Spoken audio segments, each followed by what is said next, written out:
Welcome to the Becoming Sound podcast, where we dive into the tough stuff and try to find the humor in the hot mess of being an adult child. Join me as we peel back the layers on growing up in dysfunction, navigating substance abuse, mental health challenges, and everything in between. Hello, today I want to talk to you about gratitude and gratitude practice.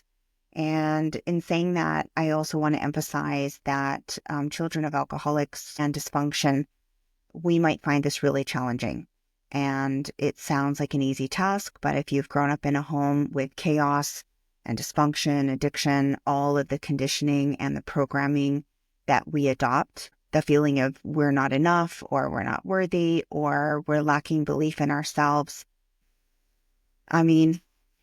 Just feeling not safe, all of those foundational emotional beliefs that we weren't able to establish when we were young because of our unpredictable environments. So having gratitude or being thankful can actually seem difficult for us. And it's a difficult concept to grasp. I think when you grow up in this environment, we tend to stop feeling our true feelings. And we push that stuff down and we don't express ourselves. We are conditioned to focus on problems and not the fun stuff. And we become hypervigilant. We're always waiting on the next bad thing to happen. And when we do have times of happiness, because we do, it really feels foreign to us, or it feels like it could be taken away from us or very short-lived. So focusing on the positive stuff is not something that we do comfortably. Being happy actually puts us in a very vulnerable place. And that is usually uncomfortable and it can be really scary. And so we didn't really live there often because we lack a belief in ourselves and we have low self-esteem, low self-worth. We really, truly believe that we don't deserve happiness. And we're constantly living in a fight or flight mode. And there's not a lot of room to be thankful when you're living in that heightened state of we're just trying to survive, basically. So for all of these reasons, it can be really difficult when we start leaning into a healing or when we're learning how to feel more positive feelings. It can feel really foreign to us and strange. And it's kind of like this disconnect from our happiness. And that's completely normal when we're starting out. I remember my own experience with this when I first started to open myself up to healing. My coach had told me to write 5 things down that I was grateful for in a journal. And I wrote the basics because that's all I could think of at the time. That's all that would come to my mind. Food, water, home, family. There was no elaboration on any of that.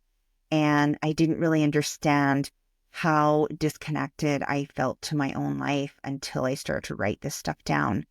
It wasn't that I wasn't thankful for things in my life. I just felt really disconnected to my emotional self. And I know that that belief in myself wasn't there yet. And so I started to dig into the work and I started to have a lot of patience and grace with myself and being kind. And actually the gratitude journal is one of the tools that I used that ended up helping me feel more connected. It also took time. So baby steps. And if this is where you're at, you're just take your time. We're basically learning to install a new operating system and reprogram our beliefs. And so much of this type of practice helps us to rebuild that belief that we do deserve good things and that we do deserve to feel happiness because we do. So be kind to yourself, understand that it's a process, and celebrate every little step as a win when you're on this journey to positive change. So a little example of how powerful gratitude can be when you are practicing it, and it can help you flip the switch in your mind a lot quicker than you normally would without this practice. And when you're conscious of it, for sure. So this weekend, I very reluctantly went out for a walk with the dog because I was cozy and warm in my house and I had to get all bundled up because it was freaking cold out. And I really didn't feel like going in the first place. So I was kind of in a bad state of mind. And then about 5 minutes into the walk, it started to snow and the dog was pulling on the leash and I was getting frustrated and I was so ready to just turn around and go home. But instead, I stopped and I took a moment. I closed my eyes and I took a couple of really deep breaths and I reframed my mindset. When I opened my eyes, I saw the most beautiful fluffy white snow. It was covering the road and the trees and the dog and my jacket, which I was so grateful to have a warm jacket. And then I noticed the crisp air. It kind of gave me this burst of energy, which obviously I needed. And it helped me to reframe my thought patterns. And it made me smile just to see Benny so excited and to be outside playing and exploring. It was so worth it. So pausing in that moment and taking a breath allowed me to change my attitude and to look what I was grateful for in that moment. And that mental shift changed my entire walk. And it actually changed my entire day because I felt great. So, but this practice has taken me some time and work to get to a point where I can do this consciously. And it's not always easy, but I find I'm able to get my attitude back on track, back to a more positive state so much easier now that I've been working at this gratitude practice for quite a while.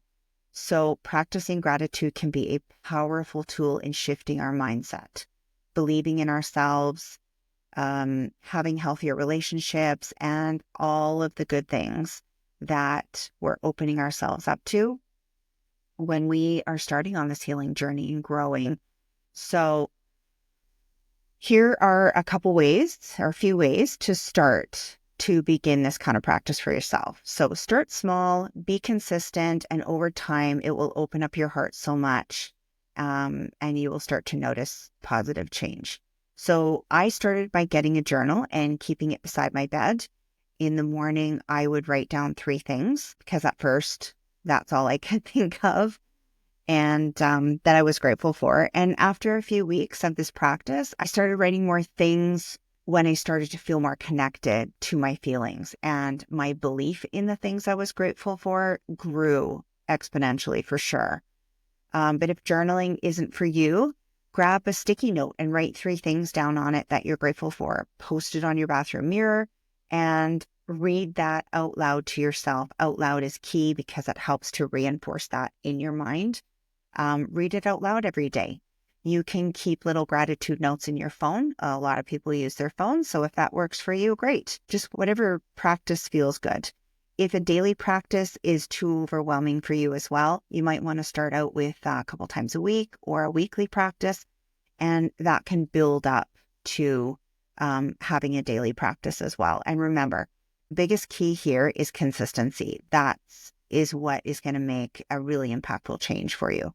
Another way to practice could be by sending a note or a text or a thank you email to someone that has positively impacted your life.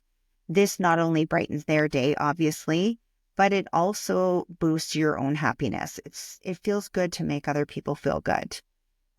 Sometimes just pausing in the moment, taking a breath, and noticing and appreciating even the smallest things around you, like a beautiful sunset or a warm hug from someone, or even just someone opening the door for you. I mean, that can be, you can show your appreciation for someone else's kindness by sharing your gratitude with them. And that feels really good.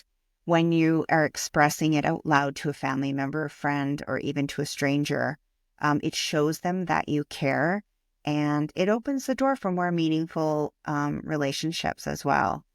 Another way can be volunteering or giving back to your community in some way. Because when we help others, we actually can realize and see how much we have to be thankful for in our own lives. So it doesn't have to be a lot. It can be as simple as helping a neighbor out around the yard or something, or it can be as big as volunteering your time in a homeless shelter. So Also, practicing mindfulness can open us up to more gratitude. So that can be maybe meditating. It doesn't have to be long. It can be like a 3 or 5 minute meditation, whatever works for you. There's a lot on YouTube that you can listen to, or just deep intentional breathing and just being present in the moment allows you to notice and appreciate your surroundings, and it helps you to see things that you sometimes would have otherwise missed in this hectic world too, for sure. Gratitude can also be introspective. And what I mean by that is, and this isn't for every past experience, obviously, but by revisiting maybe a negative past experience, like maybe a time that you failed at something, or you thought you did badly at something, and trying to find the lesson in that experience. Like maybe that taught you how to be more cautious. Maybe it taught you how to be more assertive or more compassionate. I think there's always room for noticing what we're learning in those times. And ultimately what we're doing, what we're trying to achieve by practicing gratitude is really just to shift our mindset from what we lack to what we actually have. And that helps us appreciate the present moment, more of the things that we sometimes take for granted. And this is just it's just an easy way to get back to that positive state. But this isn't just a mental or emotional shift either. There are so many physical benefits to feeling gratitude. When we focus on positive thoughts, we actually release serotonin and dopamine, the chemicals in the brain that are associated with happiness and pleasure, our pleasure centers. And when we release these on a consistent basis, this can decrease our stress hormones. And that can have, huge benefits and a positive effect on our overall health, our well-being, and of course, our state of happiness. It also helps us build resilience. The more you practice this, the more it allows us to look for the good things in life when times are really difficult. When we view the world with a sense of gratitude, it increases our self-esteem, our self-confidence increases, and your sense of worthiness becomes greater. It's like a muscle you can build. Practice and consistently exercising this gratitude muscle, it helps you find even the smallest thing to appreciate on the bleakest day. And that can make a world of difference if you're someone who is used to functioning in more of a depressive state or a low state. It can shift your whole world, right? And it may sound cheesy on some level. Like, what do you mean I have to write this stuff down? I already know what I'm grateful for. But even though we know in our minds what we're grateful for, the actual intentional purpose of writing things down and practicing this on a consistent basis has proven to have so many real benefits. And it can be one of the most powerful ways in making small shifts that have huge benefits. And although it takes time, you will start to slowly notice the impact of these benefits on your daily life. Every day, you will invite more positivity into your life for sure. And if after all this, you still find it overwhelming, if all you can do is wake up and say, I woke up today, I'm breathing today, then that's a reason to be grateful for. And believe me when I say it's enough, because the world needs more of you and your positive light for sure. And on that note, I am so incredibly grateful for you and for sharing this space with me. I'm so grateful for the opportunities I have to connect with so many beautiful souls on this podcast, and for you for spending the time with me. So thank you. And I also have a couple free resources from my website. I will link them down in the show notes, and they might help you with your own gratitude practice, whether you're just starting out or if you already have a practice and you're just wanting to build on that, or you need some different ideas. Yeah, and if you're just looking for more guidance or you simply have questions or comments, I would absolutely love to hear from you. So thank you so much for being here. and for spending time with me. So have a great one. Thank you for joining me today on another episode of Becoming Sound. If this episode resonated with you in some way, please share it with someone you care about. And don't forget to hit the subscribe button. It helps to get this information out to more people who may need it. If you have a sec, I would love a follow on Apple Podcasts and Spotify. While you're there, hit the 5-star rating and give me a review. When you're scrolling, follow me on my social platforms, and I would love to hear your comments and feedback. Have a fabulous day, lots of love and gratitude from me. Please note, the views, information, and opinions expressed during the Becoming Sound podcast series are solely those of the individuals involved. The content of this podcast is to educate, inform, and for entertainment purposes only. This podcast series and the content presented does not constitute for medical or other professional advice or services. If you are in crisis or in need of help, please contact your medical or professional provider.